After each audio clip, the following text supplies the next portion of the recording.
Bardzo pyszna kawa. Siemanko, witam na kanale Grand Fingers TV. W dzisiejszym odcinku warsztatów fingerboardowych pokażę Wam, jak zrobić dobre oli.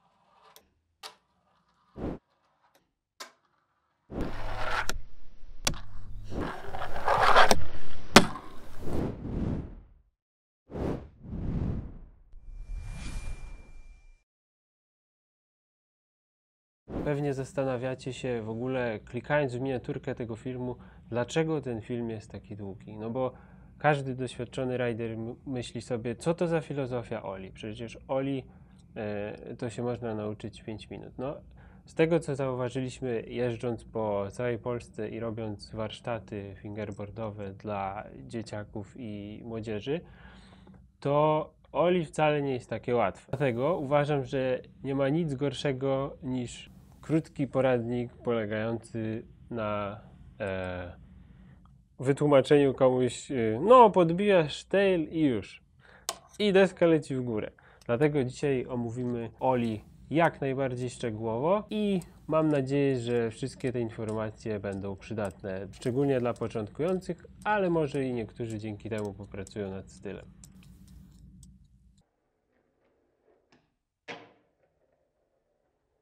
Przede wszystkim, co to jest oli? Na czym polega ten trik? Oli jest to podbicie deski w górę przy pomocy 2 palców, wyciągnięcie jej do poziomu i lądowanie. Czyli oli to tak zwany podskok, tak jak na rowerze bunny hop, na deskorolce oli. Podbijamy deskę i całe ciało leci do góry, czyli trzeba fizycznie podskoczyć. Na fingerboardzie, żeby zrobić oli, trzeba podbić deskę, podciągnąć palce w górę i często cała ręka też idzie w górę. Czyli mamy swego rodzaju podskok. I generalnie ludzie, którzy pierwszy raz mają styczność z fingerboardem i widzą oli, mówią: o, ale co ty robisz? Przyklejasz te palce, ha, ale zabawa fajna. No ale nie, właśnie chodzi o to, że mamy tutaj prawa fizyki i normalnie deska odpada od palców i żeby nauczyć się oli, trzeba wykształcić sobie pewien ruch palcami. W dzisiejszych czasach oli wydaje się czymś oczywistym, ale wyobraźcie sobie, że kiedyś deskorolka narodziła się z surfingu, gdzie ludzie pływali po wodzie na desce i nie podbijali jej. Także do roku 1978 nikt nie wykonywał oli, bo nikt na to nie wpadł. Dopiero właśnie w 1978 Alan Gelfand wymyślił oli oficjalnie, może ktoś i wcześniej przed nim wymyślił, ale oficjalnie przyjmuje się, że w 1978 na kątach, kiedyś jeżdżono głównie w bowlach, a nie na streetie, na jednej z sesji bowlowej skaterzy poczuli się na tyle pewnie, że właśnie Alan zaczął podbijać tail i lekko odrywać się w powietrze. No to było coś zupełnie nowego. Odrywał się od ściany bowla i lądował z powrotem. I dowodami na wymyślenie oli przez Alana są zdjęcia z lat 70. z magazynu Skateboarder. I dopiero w roku 82 Rodney Mullen wymyślił, że tą umiejętność odrywania się od ściany bowla można przenieść na flat. Rodney Mullen, jak sam opowiada w swoim wystąpieniu na evencie TED, pop an ollie and innovate, czyli zaczął wybijać oli i wymyślać triki. Także oli jest podstawą i punktem wyjścia do wszelkich innych trików. Kolejną ważną kwestią jest ułożenie palców. W deskorolce mamy ułożenie nóg a w fingerboardzie ułożenie palców. Do wykonania oli używamy 2 palców. Środkowy i wskazujący. Te palce najlepiej sobie zgiąć w ten sposób, chociaż na początku będzie to trudne, utrzymanie ich w takiej samej pozycji i wykonywanie oli, ale to już jest kwestia drugorzędna. Wróćmy do 2 palców, którymi wykonujemy trik. Chodzi o to, żeby palec wskazujący nie był zbytnio z przodu na nosie albo za bardzo na środku. Najlepiej, żeby był na tak zwanych montażówkach albo tuż przed. Palec środkowy może być położony na tailu aż na samym końcu, albo gdzieś tu. To już będzie miało mniejsze znaczenie, jak Wam wygodnie, ale palec wskazujący na pewno powinien być w tym obszarze.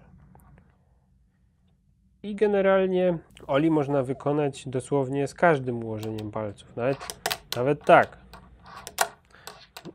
czy tak, jakieś tam wyjdzie, ale jeśli skupicie się na prawidłowym ułożeniu palców, mniej więcej takim, to prawdopodobnie wtedy nauczycie się oli najszybciej.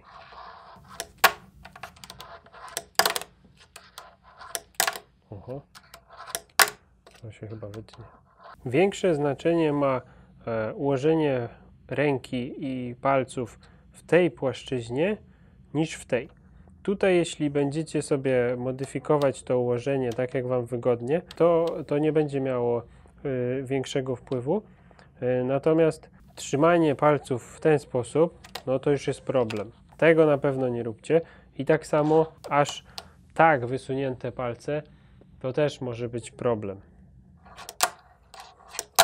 Wygląda to dosyć niechlujnie.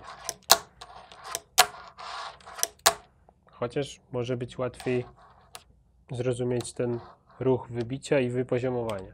Także jak widzicie, wszystko to jest kwestia elastyczna, subiektywna. Każdemu może być w jakimś tam ułożeniu palców ciężej lub łatwiej. W deskorolce ma to większe znaczenie, ponieważ wybijamy całe ciało w górę, a w fingerboardzie no to jest kwestia indywidualna. Ciekawym aspektem przy nauce oli jest również to, że o wiele łatwiej zapanować nad deską, kiedy jeździcie przy krawędzi biurka i nadgarstek może być opuszczony poniżej poziomu deski. Dużo łatwiej wtedy jest precyzyjnie ustawić palce i zapanować nad wybiciem oli. Jazda na środku stołu wymusza Wam podniesienie ręki albo robienie czegoś takiego. Wtedy nadgarstek się spina, mięśnie tutaj się spinają i ciężej jest zapanować nad tą deską jako początkujący. Często wygląda to tak. Także polecam jazdę na krawędzi i potem praktykę tutaj. Tak samo też często młodsi rajderzy jeżdżą na podłodze. Jest to dosyć niewygodne z mojego punktu widzenia, ale sam też tak zaczynałem. Zamiast siedzieć przy biurku, często siedziałem na podłodze i jeździłem na parkiecie, kładąc sobie przeszkody przed sobą. Na pewno jest to słabe dla kręgosłupa, bo zawsze jakoś się tak wyginałem dziwnie i podpierałem, ale w sumie do nauki trików może być to pomocne, bo wymusza trzymanie ręki w górze. Istnieje takie przekonanie, że ktoś, kto narzeka na sprzęt, to zwyczajnie wybrzydza i nauczyć się trików można na czymkolwiek i złej baletnicy przeszkadza rąbek u spódnicy, ale tak naprawdę dla początkującego sprzęt jest kluczowy. Pierwsza różnica między fingerboardem profesjonalnym a zabawkowym to tape. Fingerboardy, które są bardziej kolekcjonerskie, zabawkowe, mają naklejony z góry grip, czyli to samo co w deskorolce, papier ścierny. To się nazywa po angielsku grip tape. I grip dla palców po pierwsze nie jest zbyt przyjemny i jak się jeździ z szorstkim gripem, to zdziera się na skórek i jak się dużo katuje, to wręcz można sobie poranić palce. A po drugie, grip, szczególnie na tych dekach, jest najzwyczajniej w świecie śliski, więc taki sprzęt przeszkadza w nauce, bo podstawą oli jest wybicie deski w górę, a jak ją wybić, kiedy palce ślizgają się po gripie. Także sprzęt jest kluczowy, przynajmniej na desce powinien być tape do nauki, bo pozostałe rzeczy jak słabo kręcące się koła faktycznie można olać i czy deska jest plastikowa, drewniana, ma rozmiar taki czy siaki, to mniej będzie miało wpływ, ale tape zamiast gripu, no to jest absolutna podstawa, żeby szybko uczyć się trików.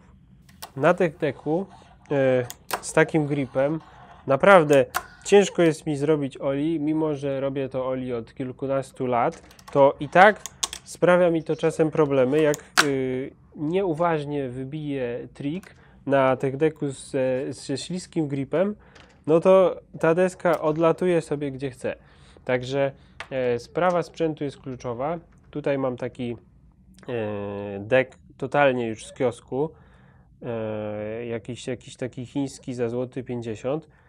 No i na tym fingerboardzie owszem, da się wszystkiego nauczyć, tylko zajmie wam to 10 lat, zanim będziecie kleili fajne triki na tym fingerboardzie, więc po prostu warto nakleić sobie tape i mieć spokój. Dla przykładu mam tu taki fingerboard, którym traki to są takie metalowe obręcze, takie jakieś wystające kawałki metalu z ośką jak sztanga na siłownię i metalowe koła. No i te koła prawie się nie kręcą, ale naklejony jest tape na tą deskę i naprawdę oli podchodzi całkiem nieźle. Trzeba tylko dobrze palce ułożyć, ale dzięki temu da się jeździć. Jeśli macie kółka z łyżkami i drewnianą deskę, no to już w ogóle bajka. Wtedy naprawdę łatwo jest się nauczyć oli. Potrzebujecie tylko poznać kilka technik i ćwiczeń i dzięki temu myślę, że w jeden dzień spokojnie można się nauczyć oli. Pierwszym ćwiczeniem, które najczęściej prezentujemy na warsztatach fingerboardowych i przynosi chyba najszybsze efekty, jest nauka wybicia oli poprzez ustawienie fingerboarda na czymś, na przykład na brzegu stołu, tylko w takiej pozycji, tylko tutaj nie widać u mnie brzegu stołu. Ustawiamy fingerboarda tailem, to jest tail, czyli tył deski, poza przeszkodą i opieramy koła na jakiejś przeszkodzie. Może być to nawet box. I naciskamy na tail, robimy taki ruch i następnie podnosimy sobie deskę na palce i dynamicznie opuszczamy ją tak, czyli bez trzymania kciukiem i lądujemy. Czyli na początek uczymy się ostatniego elementu oli tak naprawdę, czyli po podniesieniu deski sztucznie, bo odrywamy ją sobie na palce, to przekrzywiamy ją w powietrzu i uczymy się lądować, tak? Uczymy się zagarniać dwoma palcami deskę w dół. No i na początku może to wyglądać tak, że gdzieś tam ta deska ucieka, czy jakoś tak to wygląda, ale naprawdę po kilku próbach już praktycznie każdy powinien umieć zrobić tak i wylądować. Na tech decku z gripem jest to troszeczkę trudniejsze. Tak jak już mówiłem, brak tape'u powoduje, że grip ślizga się po palcach i ciężej jest zapanować nad deską. Jak za szybko jakoś krzywo przesuniecie ręką, to ta deska ucieknie. Także idzie troszkę ciężej, ale też można się szybko nauczyć. Przy tym ćwiczeniu po wybiciu i odwróceniu deski do góry nogami uczymy się zagarniać w powietrzu palcami deskę tak, żeby odwróciła się o ponad 180 stopni. Jest to troszkę przerysowane i karykaturalne, ale chodzi o to, żeby nauczyć się poziomować deskę i zatrzymywać ją, tak jakby wyczuć po wybiciu moment wyciągnięcia nosa do przodu i aż przekrzywienie go poniżej taila. Czyli Po wybiciu wyciągamy ręką deskę w przód i w dół. Czyli tak, deska leży sobie na palcach i robimy tak. Oczywiście z tape'em jest łatwiej, czyli wyciągamy deskę do przodu. Tak się często dzieje. Wyciągamy deskę do przodu i ściągamy ją z powrotem. W ten sposób. Tak jak widzicie, to chodzi o bardzo dynamiczny ruch. Tutaj ta deska ma się siłą rozpędu oprzeć o wasze palce. Tak jakby, jeśli zrobicie to powoli, no to odpadnie już w połowie, tak?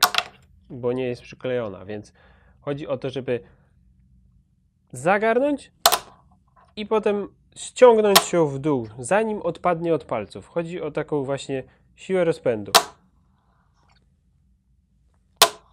Możecie sobie to tak wyobrazić, że wyciągamy deskę w górę i ona chce uciec tu, ale palce ją ściągają w dół.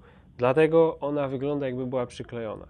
Także kluczem do wylądowania ładnego oli jest zrobienie tego dynamicznie.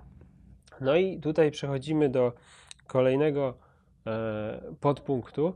Bardzo częstym błędem przy nauce właśnie tego lądowania i zagarniania jest wkładanie za dużej siły w wybicie. Czyli płynnie od lądowania przechodzimy do wybicia. Ludzie, którzy pierwszy raz mają w rękach fingerboarda, wkładają w to za dużo siły. Robią coś takiego często.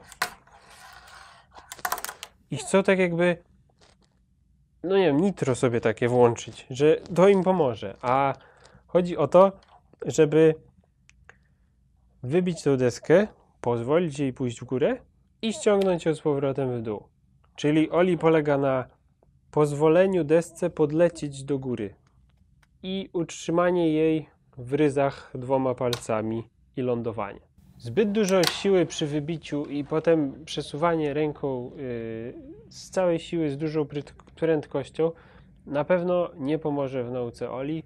Będziecie się odrywać co najwyżej na parę centymetrów, a oli będzie dalej chaotyczne i nie będzie można wyćwiczyć żadnego grinda, slajda z takiego typu oli. No zobaczcie, jak to wygląda śmiesznie. No, jak miałbym na przykład pocelować na backside Smitha z takim oli, tak? No, będzie wyglądało to tak. I będziecie tylko się frustrować, denerwować, dlatego przede wszystkim spokój przy nauce oli i nie skaczemy w dal, tylko bardziej wzwyż. I tutaj przychodzi z pomocą kolejne ćwiczenie, czyli nauka wybicia oli na kolanie. Na kolanie czy na udzie, jak wam wygodnie. Należy nacisnąć na tail i podobnie tak jak z tym wybiciem z blanta, można sobie pomóc i przekrzywiać oli aż poza pion, czyli tak. I kiedy wybijacie oli z kolana, ręka jest w naturalnej pozycji tutaj 90 stopni i można sobie w ten sposób poćwiczyć i bez patrzenia sobie robić oli ponad głowę, na czoło. Także generalnie oli z kolana jest bardzo łatwe, uczy fajnego poziomowania deski. Nawet jeśli będzie na początku na parę centymetrów, to i tak bardzo, bardzo dużo to pomaga. Można też aż tak jakby spod spodu nogi zagarniać tą deskę i przechodzić na drugą stronę. Tak jakbyście skakali ze ściany na ścianę, tak? Coś takiego. Na ścianie też się można uczyć oli, bo właśnie pomaga to w poziomowaniu i szybkiemu zgarnianiu deski w dół. Także jak widzicie, nawet na poczekaniu można kolejny sposób wymyślić, tak? Czyli skakanie na ścianie też może pomóc, tak samo jak pionowo na kolanie, ale kolejnym ćwiczeniem które pokazujemy na warsztatach, jest już typowa nauka wybicia przy pomocy przeszkód typu manual, pad, box. Prawdopodobnie nikt z Was nie ma manual pada w domu przy nauce Oli, dlatego możecie wziąć pod uwagę jakąś książkę, jak najniższą na początku, zeszyt. Ja mam tutaj Psią szkołę. Parka szczeniaków, łobuziaków. Pierwsza książka, która przyszła na ratunek pod ręką, na strychu. Taka książka, niski manual pad, pomaga nauczyć się wybijać deskę. Naciskamy na tail i uczymy się po wybiciu pozwolić desce podskoczyć, bo bez książki w głowie jest jakaś blokada i często ludzie mają usztywniony bark, łokieć i no nie mogę, no i dlatego wybijamy sobie deskę chociaż troszeczkę i nawet podciągamy nosem. I najpierw wygląda to jak wjazd na przeszkodę. Tak zawsze tłumaczyłem na Helu dzieciakom na Finger Parku, gdzie był manual pad, żeby wjechać na tą przeszkodę i wciągnąć tail i się nie przejmować, a z czasem, jak będziecie coraz lepiej wybijać i wjeżdżać i robić takiego mini wallride'a, no to Oli zacznie nabierać jakiegoś kształtu. Aż w końcu, jak poczujecie więcej luzu w ręku i zacznie wychodzić mniej więcej tak, to warto sobie od razu próbować manuala i nose manuala. To jest temat na inny filmik, ale na pewno pomaga w kontroli Oli. Czyli po wybiciu skupiacie się już na tyle panujecie nad deską, żeby wylądować na nose i przydusić nose manuala albo manuala. Także to na pewno pomoże w kontroli deski. Z czasem warto sobie dokładać coraz wyższe książki. To będzie Wam pokazywało progres. Przykładowo książka o Formule 1. No i na to już jest ciężej skoczyć, bo zobaczcie, to już jest ponad wysokość kółek w tylnym traku, dlatego no, tutaj już praktycznie no, musi być Oli, bo już taki wjazd jest śmieszny. O, w ogóle odwróćmy ją w drugą stronę. Widać, że się wjeżdża na to, że taki coraz szybszy wallride, dlatego zaczynajcie wybijać i wyciągać tą deskę.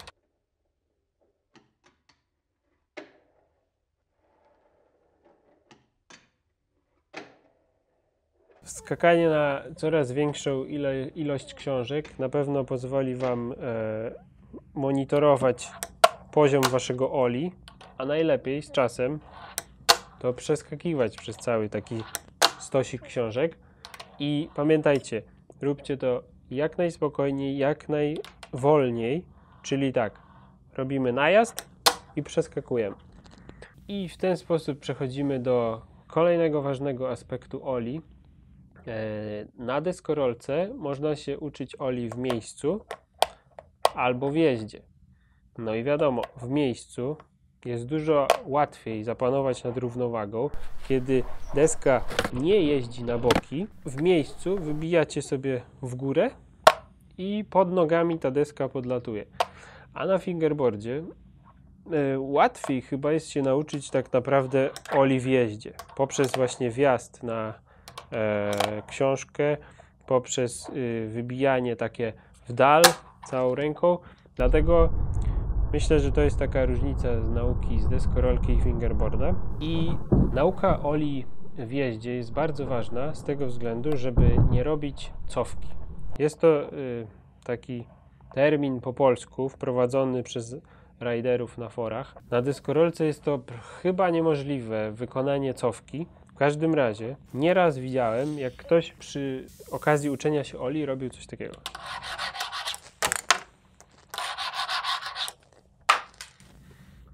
Także Ludzie robią czasem tak, albo w ogóle jakby, nie wiem, rzucali kostką i uda się, może wylosuje szóstkę, o, to wpadnie Oli.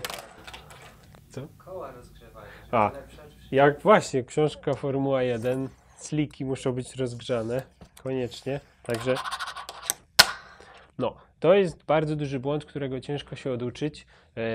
Lepiej potraktować to poważnie i się tak nawet nie wygłupiać. I przed wybiciem musi być najazd, bo jeśli nie będzie najazdu, to wyobraźcie sobie potem, przykładowo, jeśli macie ochotę nagrać sobie jakiś filmik na Instagrama czy na YouTube'a ze swoją jazdą, no to wyobraźcie sobie, jak to wygląda, jeśli ktoś robi coś takiego. Postawcie się w roli widza, no raczej nie chcielibyście oglądać tego typu szarpania ręką i robienia takich dziwnych ruchów. Po prostu fingerboard naśladuje deskorolkę i chcemy, żeby był jak najbardziej realistyczny. Dlatego musi być najazd. Najeżdżamy do przeszkody i robimy sobie jakiś trik przy pomocy Oli.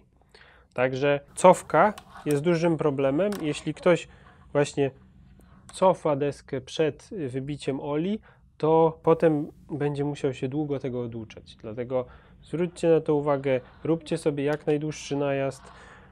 Wiem, że to jest trudne na początku, sam się długo przyzwyczajałem do płynnego najazdu i wybicia Oli, ale na pewno to zaprocentuje w przyszłości.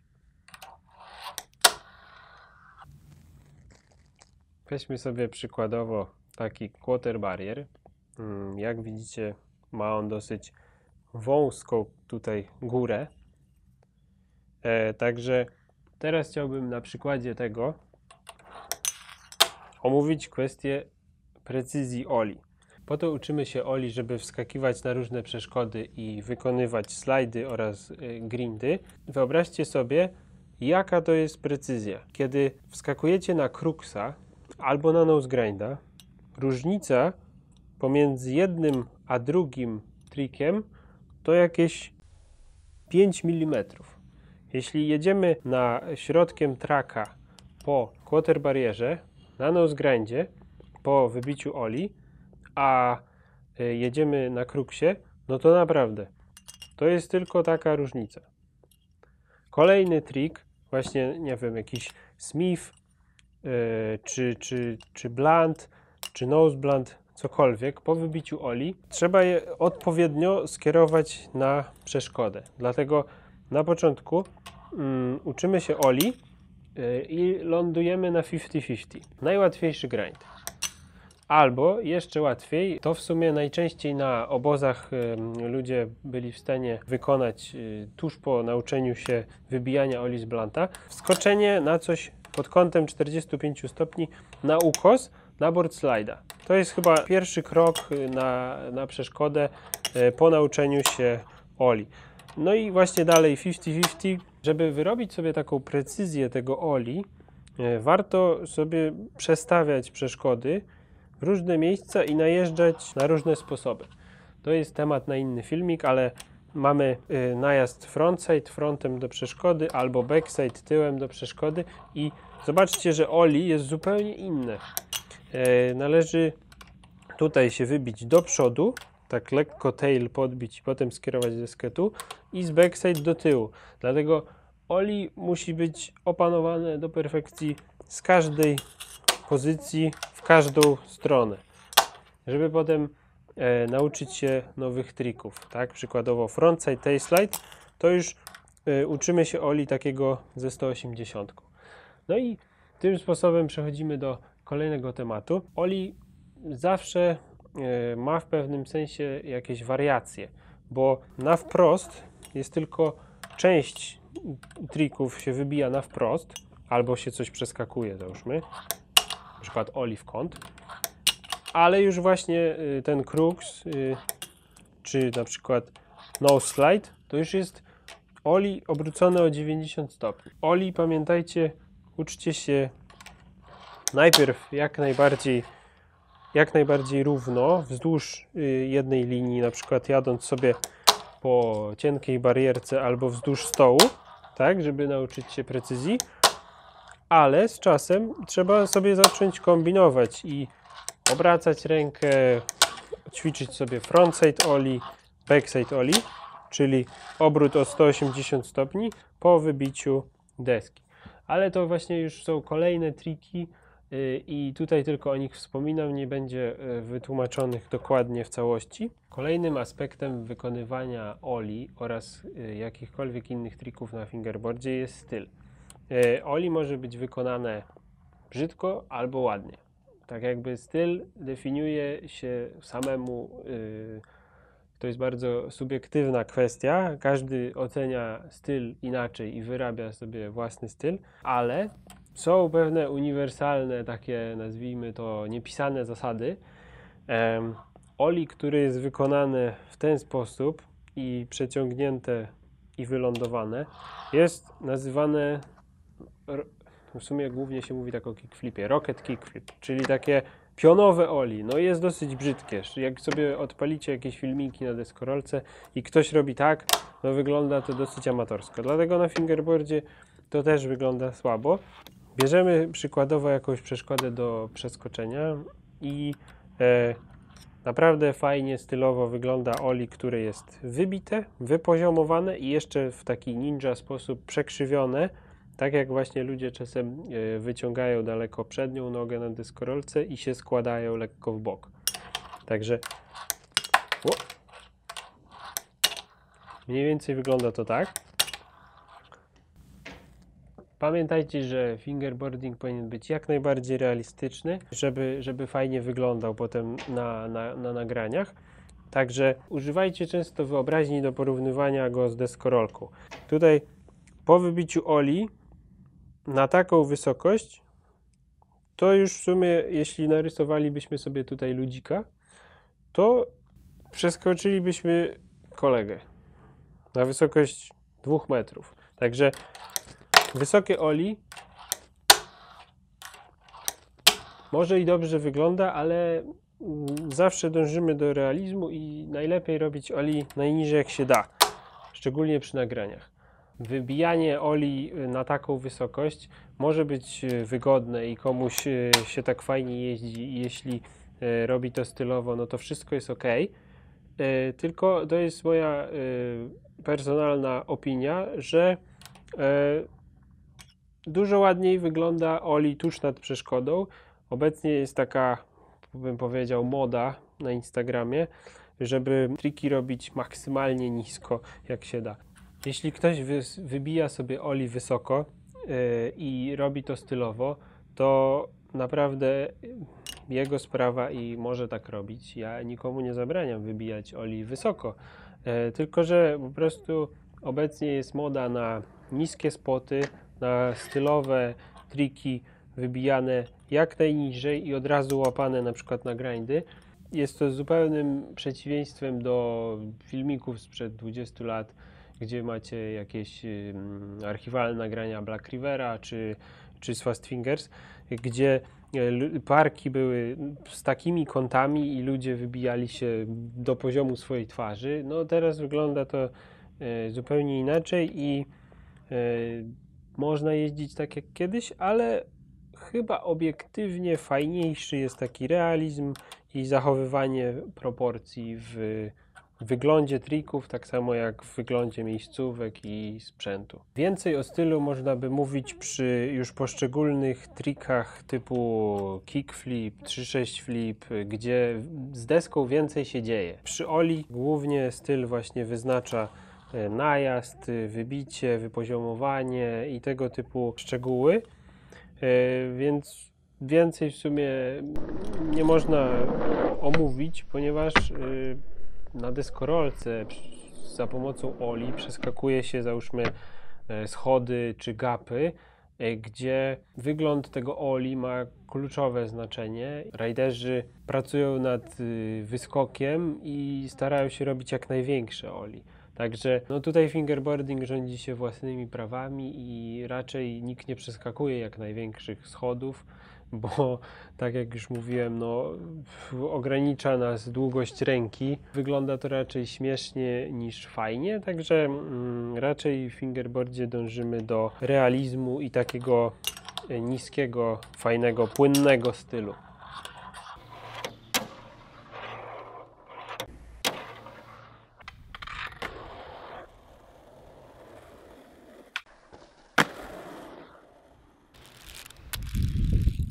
No i jeśli dobrnęliście do tego punktu filmiku, teraz już na pewno wiecie wszystko o Oli. Mam nadzieję, że poruszyłem wszelkie kwestie, które Was ciekawiły. Zostawiajcie komentarze pod filmikiem z podpowiedziami, jakie jeszcze moglibyśmy nagrać poradniki, co Was najbardziej interesuje. Dajcie znać, jeśli macie fajniejsze sposoby. Może ktoś nauczył się Oli szybciej albo jakimś przyjemniejszym sposobem, to na pewno pomoże innym. Także zapraszam do dyskusji, będziemy odpowiadać na te podpowiedzi i sugestie. Zostawiajcie łapkę w górę, zasubskrybujcie kanał, jeśli chcecie zobaczyć kolejne materiały. Na pewno nagramy coś także o sprzęcie, więcej trików i różne inne ciekawe filmiki. Do zobaczenia, siemanko, życzę stylowych Oli.